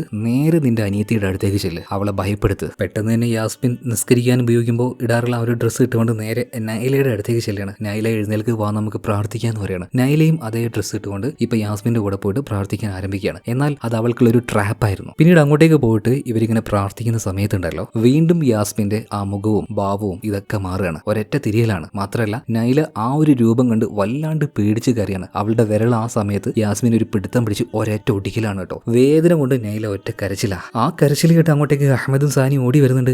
എന്താ പറ്റിയെന്ന് ചോദിക്കുമ്പോൾ ഇപ്പൊ നൈല പറയുന്നുണ്ട്, ഇത്താത്ത എന്നെ പേടിപ്പിച്ചു, അതുപോലെ എന്റെ വിരലും മുടിച്ചു എന്ന് പറയാണ്. ഇപ്പൊ അഹമ്മദ് ചോദിക്കാണ്, നീ എന്താ യാസ്മിനെ ചെയ്തത്? ഇത് കേട്ട സമയത്ത് യാസ്മിൻ ഒന്നും അറിയാത്തതുപോലെ, ഇല്ലപ്പ ഞാനല്ല ചെയ്തത്, ഞാൻ ഇവിടെ പ്രാർത്ഥിക്കുകയായിരുന്നു എന്ന് പറയാണ്. ഇതേ നേരത്ത് തന്നെ നൈല പറയുന്നുണ്ട്, ഇല്ലപ്പ ഇവിടെ എന്തോ ഒരു പ്രശ്നമുണ്ട്, മറ്റെന്തോ ഒരു ശക്തി, ഒരു ചെകുത്താൻ ഈ വീട്ടിന്റെ ഉള്ളിൽ കയറിയിട്ടുണ്ട്, എനിക്കത് കാണാൻ പറ്റുന്നുണ്ട്. എന്നാൽ തന്റെ മാന്ത്രിക ശക്തിയിലൂടെ അഹമ്മദ് ആ കാര്യം മനസ്സിലാക്കാൻ നോക്കുന്ന സമയത്ത് അവനൊന്നും മനസ്സിലാവുന്നില്ല. ഇല്ല മോളെ, ഈ വീട്ടിൽ അങ്ങനെ എന്തെങ്കിലും ഒരു ശക്തി ഉണ്ടെങ്കിൽ എനിക്ക് മനസ്സിലാക്കാൻ പറ്റുമല്ലോ, അങ്ങനെ എത്ര കാര്യങ്ങൾ ഞാൻ മനസ്സിലാക്കിയിരിക്കുന്നു, ഇവിടെ അങ്ങനെയൊന്നും ഇല്ലാന്ന് പറയാണ്. എന്നാൽ നൈല ഉറപ്പിച്ച് പറയുന്നുണ്ട്, ഇല്ല ഉപ്പ, ഞാൻ കണ്ടതാണ്, ഇവിടെ എന്തോ ഉണ്ട്, അങ്ങനെയാണെങ്കിൽ നമുക്കൊന്ന് നോക്കാന്ന് പറഞ്ഞിട്ട് അവളുടെ തലയിൽ തൊട്ട് ഇപ്പൊ അഹമ്മദ് പ്രാർത്ഥിക്കുകയാണ്. ഈ നേരത്ത് നൈല ചുറ്റും നോക്കുന്നുണ്ട്. മാത്രമല്ല യാസ്മിന്റെ മുഖത്തേക്ക് നോക്കുന്ന സമയത്ത് ഒരു വല്ലാത്ത രീതിയിൽ മുഖം പിടിച്ചുകൊണ്ട്, അതായത് ആ ചെകുത്താൻ അവളെ ഭയപ്പെടുത്തുകയാണ്. അത് കണ്ട് കണ്ണും പൊത്തി ഇപ്പോ നൈല കരയാണ്. ഉപ്പ, ഇവള് തന്നെയാണ് ആ ഒരു പ്രേതം, ഇവള് തന്നെയാണ്. ഇത് കേട്ട സമയത്ത് അഹമ്മദും സാനിയും പറയുന്നുണ്ട്, നൈല നീ എന്തൊക്കെയാ പറയുന്നത്, അവള് നിന്റെ ഇത്താത്തയാണ്. ഇല്ല ഉമ്മ, അവള് തന്നെയാ, അവളുടെ ദേഹത്ത് എന്തൊക്കെയോ ഉണ്ട് എന്ന് പറയുമ്പോൾ ഒരു വല്ലാത്ത രീതിയിൽ ഇപ്പൊ യാസ്മിൻ അവളെ നോക്കി ചിരിക്കുന്നുണ്ട്. എന്നാൽ ഇതൊന്നും ബാക്കിയുള്ളവർക്ക് കാണാൻ കഴിയുന്നില്ല. പിന്നീട് യാസ്മിൻ നോർമൽ ആവുന്നുണ്ട്. അതായത് അവളുടെ ഉള്ളിൽ നിന്നും ആ ഒരു ചെകുത്താൻ പോയി തോന്നുന്നു. കുറച്ച് നേരത്തേക്ക് ഈ കുടുംബത്തെ ഒന്ന് പേടിപ്പിക്കുക, അത്രേ ഉണ്ടായിരുന്നുള്ളൂ അതിന്. അങ്ങനെ കുറച്ച് ദിവസങ്ങൾ കഴിഞ്ഞു പോവാണ് കേട്ടോ. ഒരു ദിവസം രാവിലെ സ്കൂളിലേക്ക് പോകാൻ നിൽക്കുമ്പോൾ നൈല ഇപ്പോൾ ചേച്ചിയായിട്ടുള്ള യാസ്മിനെ വിളിക്കുകയാണ്. വൈത്താത്ത നമുക്ക് പോവാന്ന് പറഞ്ഞിട്ട്. അപ്പൊ യാസ്മിൻ പറയണ, ഇല്ല ഞാനില്ല, നീ പൊയ്ക്കോന്ന് പറയണം. അങ്ങനെ അവളെ പറഞ്ഞയച്ചതിന് ശേഷം യാസ്മിൻ വേഗം ബാത്റൂമിൽ പോയിട്ട് അവളുടെ യൂറിൻ ടെസ്റ്റ് ചെയ്ത് നോക്കുകയാണ്. കാരണം എന്താ വെച്ചാൽ കഴിഞ്ഞ 2 മാസമായിട്ട് അവൾക്ക് പീരീഡ്സ് ആയിട്ടില്ല. ചെറിയൊരു സംശയം തോന്നിയിട്ട് ഒരു പ്രഗ്നൻസി ടെസ്റ്റ് ചെയ്ത് നോക്കുകയാണ്. അതിൽ പോസിറ്റീവാണ്. അതായത് അവൾ പ്രഗ്നന്റ് ആണ്. അന്ന് രാത്രി ഫർഹാന്റെ കൂടെ പോയില്ലേ, അന്നെല്ലാം നടന്നിരുന്നു. ഇതോടുകൂടിയിട്ട് യാസ്മിൻ ആകെ തകർന്നുപോയി. ഇതെങ്ങനെയാ സംഭവിച്ചെന്ന് അവൾക്ക് യാതൊരു ഓർമ്മയില്ല. സ്കൂളിൽ പോയാൽ കരച്ചില്, ആരോടും സംസാരിക്കുന്നില്ല, എല്ലാവരുടെ മുന്നിൽ നിന്നും മുഖം വെട്ടി നടക്കുക, ശരീരത്തിനൊക്കെ ആകെ ഒരു ക്ഷീണം. ഇതെല്ലാം കണ്ട സമയത്ത് യാസ്മിനോട് അവളുടെ ഉപ്പ ചോദിക്കുന്നുണ്ട്, മോളെ എന്താ പറ്റിയത്, വല്ല അസുഖമുണ്ടോ? ഇപ്പൊ യാസ്മിൻ പറയാണ്, എനിക്കോ അസുഖമൊന്നുമില്ലല്ലോ, എനിക്കൊരു കുഴപ്പമില്ലാന്ന് പറഞ്ഞിട്ട് അവള് വേഗം റൂമിൽ പോയിട്ട് കഥ കിടക്കുകയാണ്. അപ്പൊ തന്നെ അഹമ്മദ് സാനിയെ വിളിക്കുന്നുണ്ട്, അല്ല മക്കൾക്ക് എന്താ ഈടായിട്ടൊരു എന്തൊക്കെയോ ഒരു വ്യത്യാസം, പ്രത്യേകിച്ചും യാസ്മിന്, അവളെന്താ ആരോടും സംസാരിക്കാത്തത്, എന്താ പറ്റിയത്, അവരിപ്പോ കറക്റ്റ് സമയത്ത് പ്രാർത്ഥിക്കുന്നൊക്കെ ഉണ്ടോ? എന്നാൽ അത് കേട്ടപ്പോ സാനിയ പറയാണ്, നിങ്ങൾ എന്താ ഇങ്ങനെ, അവര് വലിയ പെൺകുട്ടികളായില്ലേ, സമയമാകുമ്പോ അവര് തന്നെ പ്രാർത്ഥിച്ചോളൂ എന്ന് പറയാണ്. എന്നാൽ അഹമ്മദ് പറയുന്നത്, പെൺകുട്ടികൾ വലുതായാലും അവർക്ക് നമ്മൾ പറഞ്ഞു കൊടുക്കണം. ഈ സമയത്താണ് അഹമ്മദിന്റെ ഒരു പരിചയക്കാരൻ വന്നിട്ട് അവന് വിളിക്കുന്നത്, എന്തോ വലിയ സീരിയസ് ആയിട്ടുള്ള പ്രശ്നമുണ്ട്, അപ്പൊ വേഗം ഒന്ന് വരണമെന്നാ പറയുന്നത്. അഹമ്മദ് വേഗം തന്നെ അയാളുടെ കൂടെ പോകുന്നുണ്ട്. അതായത് അയാളുടെ മോൾക്കും ഇതുപോലെ എന്തോ ഒരു ബാധ വന്നിട്ടുണ്ട്. എല്ലാ വീട്ടിലും പോയി ചെയ്യുന്നത് പോലെ തന്നെ ചില മന്ത്രങ്ങളൊക്കെ ചൊല്ലിക്കൊണ്ട് ആ ഒരു പെൺകുട്ടിയുടെ തലയിൽ നിന്നും ആ ഒരു ബാധ ഒഴിപ്പിക്കാൻ നോക്കുമ്പോൾ എന്താണെന്ന് അറിയില്ല, ആ ചെകുത്താനിപ്പോ നമ്മുടെ അഹമ്മദിനെടുത്ത് ഒരേറ്റ ഏറ് കൊടുക്കുകയാണ്. അതായത് അവൻ ചൊല്ലുന്ന ആ ഒരു മന്ത്രമൊന്നും ഏൽക്കുന്നില്ല. വീണ്ടും ബാധ കയറിയ ഒരു പെൺകുട്ടിയുടെ അടുത്തേക്ക് ചെല്ലുന്നുണ്ട്. എപ്പോഴത്തെയും പോലെ തന്നെ കാര്യമായിട്ട് തന്നെ മന്ത്രങ്ങൾ ചൊല്ലുന്നുണ്ടെങ്കിലും ഒന്നും ഏൽക്കുന്നില്ല. അവന് വീണ്ടും എടുത്തെറിയാണ്. ഇപ്പൊ ആ ഒരു ആത്മാവ് അവനെ നോക്കിയിട്ട് പറയാണ്, അഹമ്മദേ, ഇനി നിന്റെ വേലയൊന്നും ഞങ്ങളുടെ അടുത്ത് നടക്കില്ല, നിന്റെ ഒരു പരിപാടിയും ഇനി നടക്കില്ല, ഞങ്ങളൊന്നും ഇനി മുതൽ നിന്നെ ഭയക്കൂല്ല, ഇനി മുതൽ നിന്റെ സമയമാണ് അഹമ്മദ്, നിന്റെ വീട്ടിലേക്ക് ഞങ്ങൾ വരുന്നുണ്ട്, ചില കാര്യങ്ങൾ ഞങ്ങൾക്ക് അവിടെ ചെയ്തു തീർക്കാണ്ട്, അങ്ങനെ എന്തൊക്കെയോ പറയാണ്. അഹമ്മദ് എന്തൊക്കെ ചെയ്തിട്ടും അതിനൊന്നും ചെയ്യാൻ കഴിയുന്നില്ല. ആകെ നാണം കെട്ട്, ആകെ നിരാശയില് അവനിപ്പോ ആ ഒരു വീട് വിട്ട് പുറത്തേക്ക് ഇറങ്ങാണ് കേട്ടോ. എന്തുകൊണ്ടാണ് ഇങ്ങനെ സംഭവിക്കുന്നതെന്ന് അവന് മനസ്സിലാവുന്നില്ല. എന്തുകൊണ്ട് അവന്റെ മന്ത്രങ്ങൾ ഏൽക്കുന്നില്ല? അവനതങ്ങനെ ആലോചിച്ച് ഭയങ്കര ടെൻഷനിലിരിക്കുകയാണ്. അപ്പോഴാണ് അഹമ്മദിന്റെ ഒരു കൂട്ടുകാരൻ കുറച്ച് ഭക്ഷണവുമായിട്ട് അവന്റെ അടുത്തേക്ക് വരുന്നത്. ഇത് നീ കഴിക്കുന്നു പറഞ്ഞിട്ട്. എന്നാൽ കുറച്ചു നേരം അവനിങ്ങനെ ആലോചിച്ച് നിൽക്കുകയാണ്. കാരണം ഇത് നല്ല രീതിയിൽ അവൻ അധ്വാനിച്ചുണ്ടാക്കിയ ഭക്ഷണമാണോ അല്ലേ എന്ന് അഹമ്മദിന് അറിയില്ലല്ലോ. ഈ സമയത്ത് ആ കൂട്ടുകാരൻ പറയുന്നുണ്ട്, എടാ ഇത് ഞാൻ അധ്വാനിച്ചുണ്ടാക്കിയത് തന്നെയാണ്, അത് നല്ല രീതിയിൽ. അപ്പൊ ആ ഒരു കാര്യത്തിൽ വിശ്വാസം വന്നപ്പോഴാണ് കൂട്ടുകാരൻ കൊടുത്ത ആ ഒരു ഭക്ഷണം അഹമ്മദ് കഴിക്കുന്നത്. അപ്പൊ അഹമ്മദിനോട് അവന്റെ കൂട്ടുകാരൻ ചോദിക്കണം, അല്ലടാ ഞാനൊരു കാര്യം ചോദിക്കട്ടെ, അതായത് ഞാൻ നല്ല രീതിയിൽ അധ്വാനിച്ചുണ്ടാക്കിയ കാശ് കൊണ്ടാണ് ഈ ഭക്ഷണം ഉണ്ടാക്കിയത്, ഇനിയിപ്പോ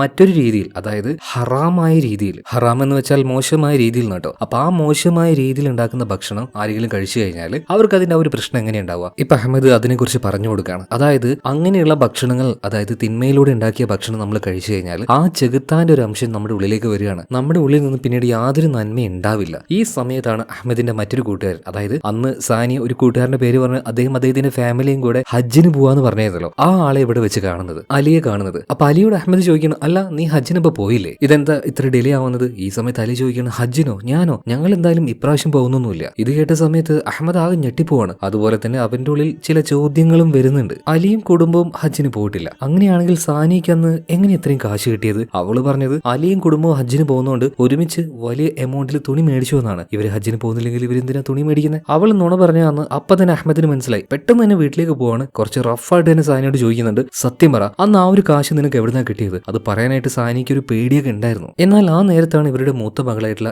യാസ്മിൻ പെട്ടെന്ന് ബോധം കെട്ട് വീഴുന്നത്. അവൾക്ക് എന്തൊക്കെയൊക്കെയോ സംഭവിക്കുകയാണ്. പിന്നീട് ഒരു വിധത്തിൽ അവളെ എടുത്ത് റൂമിൽ കൊണ്ടുപോയി കെടുത്തുകയാണ് കേട്ടോ. ഈ സമയത്തും അഹമ്മദ് സാനിയോട് ചോദിക്കുന്നത്, സത്യം പറ, നിനക്ക് ആ കാശ് എവിടുന്ന് കിട്ടി? കുറെ നേരം നിർബന്ധിച്ചപ്പോ അവൾ സത്യം പറയാണ്, അഹമ്മദെ, എന്നോട് ക്ഷമിക്കണം, അറിയാതെ എനിക്കൊരു അബദ്ധം പറ്റിപ്പോയി. അന്ന് രാത്രി ആ മുതലാളിയുടെ മകളുണ്ടല്ലോ രത്ന, അവൾ ഇങ്ങോട്ടേക്ക് വന്നായിരുന്നു. അവളാണ് എനിക്ക് ആ ഒരു കാശ് തന്നേന്ന്. ഇത് കേട്ടപാട് അഹമ്മദ് ആകെ ഞെട്ടിപ്പോകുന്നുണ്ട്. സാനിയ, നീ എന്ത് വലിയ മണ്ടത്തരമാണ്, അല്ലെങ്കിൽ എന്തൊരു വലിയ ദോഷമാണ് ചെയ്തതെന്ന് അറിയോ? നമ്മുടെ കുടുംബത്തിൽ ഈ നടക്കുന്ന പ്രശ്നങ്ങളെല്ലാം അത് കാരണമാണ്. ഞാൻ അപ്പോഴേ പറഞ്ഞതാ, ഇങ്ങനെയുള്ള കാശ് നമുക്ക് ആവശ്യമില്ല, നമ്മളത് മേടിക്കരുത് എന്ന്. എന്തായാലും നിങ്ങൾ ഇവിടെ സേഫ് ആയിട്ടിരിക്കും, എനിക്ക് അത്യാവശ്യമായിട്ട് ഒരാളെ കാണാണ്ട് എന്ന് പറഞ്ഞിട്ട് അഹമ്മദ് വേഗം പോവുകയാണ്. ഇതേ നേരം തന്നെ തലകറങ്ങി വീണ യാസ്മിൻ എഴുന്നേൽക്കുകയാണ്. അവള് പെട്ടെന്ന് തന്നെ കരഞ്ഞുകൊണ്ട് ഉമ്മയോട് ഒരു കാര്യം പറയുന്നുണ്ട്. ഉമ്മ, ചെറിയൊരു അബദ്ധം എനിക്ക് പറ്റിപ്പോയി. പക്ഷെ അത് എപ്പോ പറ്റി, എങ്ങനെ പറ്റിയെന്നൊന്നും എനിക്കറിയില്ല. ഞാനിപ്പോ ഗർഭിണിയാണ്. എന്നാൽ അത് കേട്ട സമയത്ത് സാനിയ യാസ്മിനെ ഒരുപാട് ചീത്ത പറയുക അടിക്കുകയൊന്നും ചെയ്യുന്നില്ല. കാരണം അതിന് കാരണക്കാരി ആരാ? ഇവിടെ ഈ വീട്ടിലേക്ക് ചെകുത്താൻ വരാൻ കാരണക്കാരി ആരാ? അത് സാനിയ തന്നെയല്ലേ. അതുകൊണ്ട് സാനിയ സ്വയം പഴിചാരിയാണ്. മോളെ, ഉമ്മയോട് ക്ഷമിക്ക്, എല്ലാത്തിനും കാരണം ഉമ്മയാണ്. ഞാൻ അറിയാതെ ഒരു തെറ്റ് ചെയ്തു പോയി, അതുകൊണ്ടാണ് ഇങ്ങനെയൊക്കെ സംഭവിക്കുന്നത്. ഇതേ നേരം തന്നെ അഹമ്മദ് നേരെ പോയത് അവന്റെ ആ ഒരു കൂട്ടുകാരന്റെ അടുത്തേക്കാണ്. അതായത് ആ ഒരു മുതലാളിയുടെ വീട്ടിലേക്ക് അവനെ കൊണ്ടുപോയില്ലേ, ആ കൂട്ടുകാരന്റെ അടുത്തേക്ക്. അവന്റെ വീടിന്റെ അടുത്തേക്ക് ചെന്നിട്ട് കുറെ നേരം അവനെ വിളിച്ചു കേട്ടോ.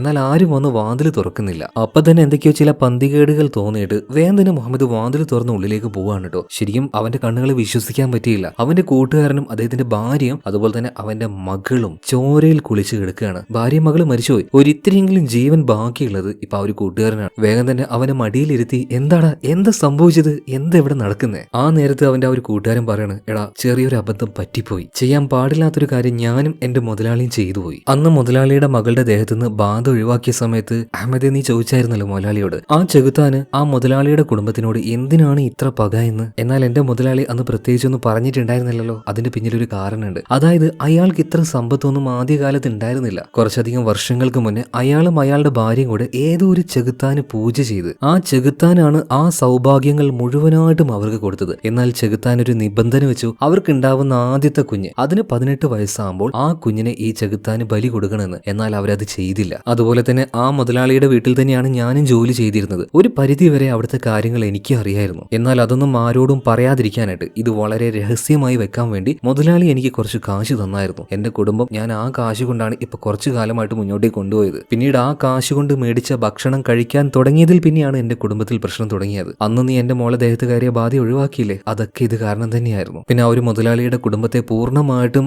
ആ ഒരു ശൈത്താൻ തന്നെ ഇല്ലാതാക്കി കളഞ്ഞു, അതിന് ആ ഒരു ബലി കൊടുക്കാത്തത് കൊണ്ട്. ഇത് പറഞ്ഞുകൊണ്ട് അഹമ്മദിന്റെ ആ ഒരു കൂട്ടുകാരൻ മരണപ്പെടുകയാണ്. ഇതേ നേരം തന്നെ ആ കൂട്ടുകാരന്റെ മകളുണ്ടല്ലോ, അവൾക്കൊരല്പം കൂടെ ജീവൻ ബാക്കിയുണ്ടായിരുന്നു. അവളും ഇങ്ങനെ പറയുന്നുണ്ട്, അഹമ്മദെ, നിന്നെ കൊണ്ടും നിന്റെ മക്കളെ കൊണ്ടും ഞാൻ ആ തിന്മയുടെ കാശ് തീരിച്ചിട്ടുണ്ട്, അതുകൊണ്ട് നീയും സൂക്ഷിച്ചോ എന്ന് പറയാണ്. പിന്നീട് കത്തിയിട്ട് അവൾ എന്തൊക്കെയോ ചെയ്യാൻ നിൽക്കുന്ന സമയത്ത് പെട്ടെന്ന് തന്നെ അവളുടെ അടുത്തേക്ക് പോയിട്ട് അവളെ പിടിച്ചു വെച്ച് ചില മന്ത്രങ്ങളൊക്കെ ചൊല്ലുകയാണ് കേട്ടോ. എന്നാൽ അതുകൊണ്ടൊന്നും വലിയ പ്രയോജനം ഉണ്ടായിരുന്നില്ല. ഈ സമയത്താണ് അഹമ്മദിന് അവന്റെ കുടുംബത്തെക്കുറിച്ച് ഓർമ്മ വരുന്നത്. ഈ ചെകുത്താനിപ്പോ അങ്ങോട്ടേക്കും പോയിട്ടുണ്ടാവില്ലേ. അഹമ്മദ് വേഗം തന്നെ വീട്ടിലേക്ക് ഓടുകയാണ്. ഇതേ സമയത്ത് തന്നെ അഹമ്മദിന്റെ ഭാര്യ സാനിയെ കാണിക്കുകയാണ്. അവരങ്ങനെ സങ്കടത്തിൽ അവിടെ ഇരിക്കുന്ന സമയത്ത് അവളുടെ അരികിലേക്കും ആ ഒരു ചെകുത്താൻ അത് വരികയാണ്. പതിയെ പതിയെ അവളുടെ ഉള്ളിലേക്ക് ആ ചെകുത്താൻ കയറുന്നുണ്ട്. ഇതിനുശേഷം സാനിയ അവളുടെ കൈ വെച്ച് ആ ഒരു ടേബിളിലേക്ക് ഇങ്ങനെ കുത്തിക്കൊണ്ടിരിക്കുകയാണ്. ടക് ടക് ടക് ടക്. അപ്പൊ ആ ഒരു ശബ്ദം കേട്ട് ഭയന്ന് വിറച്ചുകൊണ്ട് യാസ്മിനും നൈലയും അങ്ങോട്ടേക്ക് വരുന്നുണ്ട്. ഉമ്മ എന്താ പറ്റിയത് എന്ന് അവര് ചോദിക്കുമ്പോൾ ഇപ്പൊ സാനിയ പറയാണ്, വൃത്തികെട്ടവളെ, പിഴച്ചു പോയ പെണ്ണെ, നീ എന്റെ അടുത്തേക്ക് എന്തിനാടി വരുന്നത്, എന്നോട് എന്തിനാടി സംസാരിക്കുന്നതെന്നൊക്കെ പറഞ്ഞിട്ട് ഭയങ്കരമായ രീതിയിൽ അവരുടെ അടുത്തേക്ക് വരികയാണ്. ഇത് കണ്ടപാട് പേടിച്ച് യാസ്മിനും നൈലയും അവിടെ ഓടാൻ നോക്കുകയാണ്. എന്നാൽ അവർക്ക് അവിടുന്ന് പുറത്തേക്ക് കടക്കാൻ കഴിയുന്നില്ല. മാത്രമല്ല ഇപ്പൊ യാസ്മിൻ പ്രഗ്നന്റ് ആയിരുന്നല്ലോ, അവളുടെ വയറ്റിലുണ്ടായിരുന്ന ആ ഒരു കുഞ്ഞ് വരെ അലസി അതിന്റെ ആ ഒരു ബ്ലഡ് ഒക്കെ താഴെ കൊഴുകുകയാണ്. അവൾക്ക് മര്യാദക്കൊന്നും നടക്കാൻ പോലും കഴിയുന്നില്ല. ഈ സമയത്ത് സാനിയുടെ ഉള്ളിൽ കയറിയ ആ ഒരു ആത്മാവ് ആ ചെകുത്താൻ ഒരു കത്തി എടുത്തുകൊണ്ട് വന്ന് ഇവരെ കുത്താൻ നോക്കുമ്പോൾ നൈല ഒരു ധൈര്യത്തിന് ഒരു സ്റ്റൂൾ എടുത്ത് ചെകുത്താനിട്ട് ഒരൊറ്റ അടി കൊടുക്കുകയാണ്. ആ അടിയിൽ അത് തെറിച്ചു പോയി വീഴുന്നുണ്ട്. എന്നാൽ അത് അവരുടെ ഉമ്മ തന്നെയല്ലേ. അപ്പൊ അതിൽ സങ്കടമായിട്ട് യാസ്മിൻ ഓടി ചെല്ലുകയാണ്, ഉമ്മ എന്താ പറ്റിയെന്ന് ചോദിച്ചിട്ട്. എന്നാൽ ആ അവസരം ഉപയോഗിച്ചുകൊണ്ട് കയ്യിലുണ്ടായിരുന്ന കത്തി ഉപയോഗിച്ച് യാസ്മിനെ പല തവണ കുത്തി കുത്തി കൊന്നുകളയാണ്. സ്വന്തം ഉമ്മയുടെ കൈകൊണ്ട് തന്നെ യാസ്മിൻ മരണപ്പെടുകയാണ് കേട്ടോ. ഇതിനുശേഷം നേരെ പോകുന്നത് നൈലയുടെ അടുത്തേക്കാണ്. എന്നാൽ നൈലയോട് പറയണ, ഇല്ല, നിന്നെ ഞാൻ ഇപ്പൊ കൊല്ലും, കൊല്ലില്ല, എനിക്ക് നിന്നെ ആവശ്യമുണ്ട്, അതുകൊണ്ട് നമുക്ക് പിന്നൊരു ദിവസം കാണാന്ന് പറഞ്ഞിട്ട് ആ വീടിന്റെ ഒരു മൂലക്ക് പോയിട്ട് സാനി അങ്ങനെ ഇരിക്കുകയാണ്. അവളുടെ ഉള്ളിൽ ആ ഒരു ചെകുത്താനാണ്. ഈ സമയത്താണ് അഹമ്മദ് അങ്ങോട്ടേക്ക് ഓടിയെത്തുന്നത്. വന്ന് നോക്കുമ്പോൾ കാണുന്ന എന്താ, മരിച്ചു കിടക്കുന്ന യാസ്മിനെ. സങ്കടം സഹിക്കാൻ പറ്റുന്നില്ല, മോളെയും കെട്ടിപ്പിടിച്ച് അലറി കരഞ്ഞുകൊണ്ടിരിക്കുകയാണ്. ഇതാരാ ചെയ്തേന്നൊക്കെ അഹമ്മദ് ചോദിക്കുന്നുണ്ട്. ഇതേ നേരം ആ ഒരു വീടിന്റെ മൂലക്കിൽ ഇരുന്നു കൊണ്ട് ഒരു വല്ലാത്ത ചിരിയും ചിരിച്ച് അഹമ്മദിനെ അങ്ങനെ നോക്കിക്കൊണ്ടിരിക്കുകയാണ് സാനിയ. ഈ നേരത്ത് അഹമ്മദിന്റെ മാനസിക നില ആകെ തെറ്റിപ്പോയി. അവിടെ ഉണ്ടായിരുന്ന ആ ഒരു കത്തിയെടുത്ത് കരഞ്ഞ് നിലവിളിച്ചോടി വന്ന് സ്വന്തം ഭാര്യയാണ് അത് എന്ന് പോലും നോക്കാതെ അവളെ കുത്തി കുത്തി കൊന്നു കളയാണ് കേട്ടോ. ആ ചെകുത്താനോടുള്ള ദേഷ്യം കൊണ്ടാണ് അത് ചെയ്യുന്നത്. എന്നാൽ സ്വബോധം നഷ്ടപ്പെട്ട അഹമ്മദ് ഇപ്പൊ സാനിയെ തന്നെയാ കൊന്നുകൊണ്ടിരിക്കുന്നത്. ഇത് കണ്ട് സങ്കടം സഹിക്കാൻ പറ്റാതെ ഞെട്ടലിൽ നൈല ഉപ്പാനെ ഉറക്കനെ വിളിക്കുകയാണ്. അപ്പോഴാണ് അഹമ്മദിന് കുറച്ചെങ്കിലും സ്വബോധം തിരിച്ചു കിട്ടുന്നത്. ഇപ്പൊ അഹമ്മദ് നോക്കുമ്പോൾ അവന്റെ കൈകൊണ്ട് തന്നെ സാനിയ മരണപ്പെട്ടിരിക്കുകയാണ്. ഇതെന്തൊരു വിധിയാണിത്, ഇതെന്താ ഇങ്ങനെയൊക്കെ സംഭവിക്കുന്നത്? ആ മനുഷ്യൻ ആ ഒരു നിമിഷം കൊണ്ട് അവിടെ തകർന്നില്ലാതാവുകയാണ് കേട്ടോ. പിന്നീട് പിറ്റേ ദിവസം രാവിലെ പോലീസുകാർ വന്നു, അവനെ അറസ്റ്റ് ചെയ്തു. ഭാര്യയെ കൊന്നതിന്റെ പേരിൽ 20 വർഷത്തേക്ക് അവനെ ജയിലിലിടുകയാണ്. അതായത് കോടതിയിൽ പോയിട്ട് ഇത് പ്രേതമാണ് ചെയ്തത്, പ്രേതമാണ് ഇങ്ങനെയൊക്കെ ചെയ്യിപ്പിക്കുന്നത് എന്നൊക്കെ പറഞ്ഞാൽ കോടതി വിശ്വസിക്കുമോ? എന്തായാലും 20 വർഷത്തേക്ക് ഇപ്പൊ അഹമ്മദ് ജയിലിലായിട്ടുണ്ട്. അതുപോലെ തന്നെ അവനിപ്പോ ജയിലിലേക്ക് കാണാൻ വന്നില്ലേ, സിനിമയുടെ ആരംഭത്തിൽ നമ്മൾ അതാണല്ലോ കണ്ടത്. ആ കാണാൻ വന്നത് മറ്റാരുമല്ല, അവന്റെ ഇളയ മകളായിട്ടുള്ള നൈല തന്നെയാണ്. ഇപ്പൊ നൈലയെ കണ്ടപാട് തന്നെ സങ്കടം സഹിക്കാൻ പറ്റാതെ അഹമ്മദ് ഇങ്ങനെ കരയുന്നുണ്ട്. അപ്പൊ അത് കണ്ടിട്ട് നമ്മുടെ നൈല പറയുന്നുണ്ട്,